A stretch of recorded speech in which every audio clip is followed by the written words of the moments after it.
Meus queridos irmãos e irmãs, hoje nós celebramos a memória de Santo Inácio de Loyola. Parece bastante distante de nós, porque eu sei, não é um destes santos que está aí gozando da devoção popular com maior número de devotos, mas sem sombra de dúvidas é uma história muito edificante e também importantíssima para a nossa história de salvação. Santo Inácio nasceu na Espanha e era um nobre, um homem nobre. Como todo nobre da sua época, era educado para a guerra, para a cavalaria. Então, comandava exércitos, comandava tropas e uma certa vez, numa dessas guerras, tomou um tiro, o estilhaço, melhor dizendo, de um tiro de canhão em sua perna, o que fez com que ele tivesse que se aposentar. Nesse tempo de recuperação, nós estamos falando aqui do século XVI, ou seja, não é a medicina que nós temos hoje, Santo Inácio, de cama, fazia a única coisa que ele podia, que era leitura. A única coisa que ele podia era ler. E ele gostava muito das novelas de cavalaria. Não podia ser diferente, porque era militar e era aquilo que ele gostava de fazer. Então, lia novelas de cavalaria até que os livros acabaram e a doença não. Continuou doente e já não havia mais com o que se entreter. Então lhe ofereceram ali dois exemplares ali de A Vida de Cristo e A Vida dos Santos. E ele, muito relutante, dizia: não, sai daqui com esse negócio, essa história de vida de Cristo, vida dos santos, para que isso, né? Tá bem? Eu prefiro as minhas novelas de cavalaria, né? Era muito melhor, são muito melhores do que A Vida dos Santos. Mas não tendo mais o que fazer, de fato, ele acabou se convencendo e aceitou ler aquilo que tinha, que era a última coisa que lhe restava, a vida dos santos. E com a leitura da vida dos santos, este homem se converte. Mas uma conversão prodigiosa. Ele começa a ver dentro da sua alma uma luta muito maior do que todas aquelas lutas que ele travou enquanto guerreava montado num cavalo. Dentro de sua alma havia uma luta entre o homem velho e o homem novo que queria ter espaço ali. A imagem de Cristo, a estatura de Cristo, que queria ganhar aquele coração. Depois de muito tempo, depois de um longo tempo de duelo, porque não é tão fácil assim a pessoa dar um passo de conversão, ele diz uma frase em espanhol que fica marcada na sua autobiografia: eu quero. Se dá o seu sim, se converte.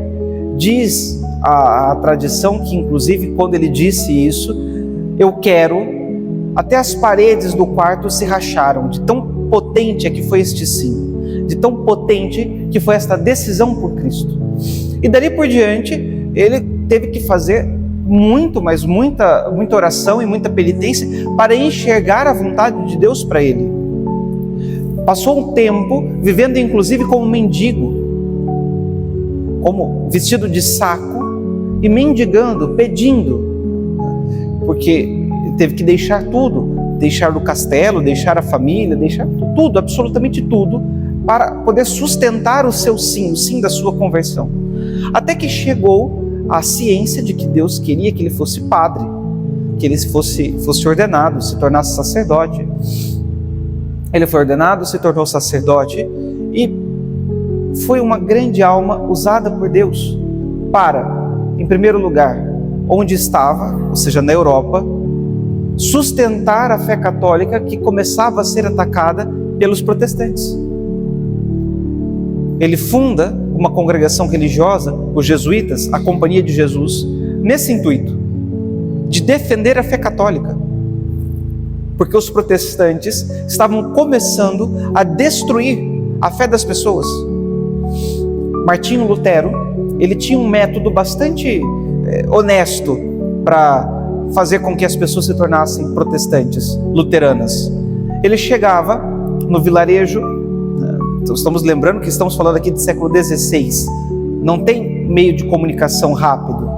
Chegava no vilarejo, pegava o padre da paróquia, dava uma surra nele, colocava o padre para fora e colocava um pastor lá na paróquia. E aí as pessoas falavam assim, mudou o padre, e continuavam. E aí ia entrando o protestantismo aos poucos no coração dos fiéis. Esse era o método bastante honesto que Lutero usava. É um homem muito virtuoso, muito cheio de dotes, de talentos, não é? Isso estão nas biografias de Lutero. Não precisa de falar assim, o padre está mentindo, porque é padre, tem que falar mal. Não, eu estou falando a verdade, está nas biografias. Então Santo Inácio começa nós precisamos defender a fé católica. E começa um trabalho de ajudar e defender os católicos dos protestantes, que viviam no começo, sobretudo, com essa agressividade, com esse negócio de fato expulsar os padres a pontapé. E mais um pouquinho, e aí entendemos o porquê que eu digo que é importante para a nossa história de salvação, Deus coloca no coração de Santo Inácio também um grande ardor missionário, evangelizar os novos continentes, os lugares que estavam se descobrindo onde não havia fé católica. Era preciso que alguém fosse lá evangelizar aqueles pobres que não têm a fé, porque a fé é a coisa mais importante que alguém pode receber. Muito mais do que estudo, muito mais do que condições materiais, é a fé, porque é a única coisa que vai dar condições de garantir a vida eterna. Então Santo Inácio mandou missionários para a Índia, mandou missionários para o Japão e mandou missionários também para o Brasil. E assim aconteceu a nossa primeira evangelização. Os missionários jesuítas que vieram para o Brasil. Então, quando nós estamos no colégio, estudamos, não é? As reduções jesuíticas, né? A evangelização que os jesuítas fizeram. Quem já foi a São Paulo, né? Ali próximo à Catedral da Sé, está o pátio do colégio, ou seja, o lugar onde os jesuítas se estabeleceram para começar a ensinar as pessoas. Disso vieram quantos homens santos, né? Como por exemplo, São José de Anchieta, para evangelizar o Brasil.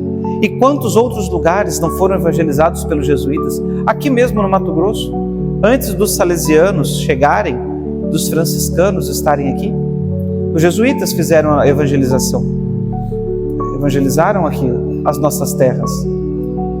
Tudo isso por conta do sim e da conversão de um homem.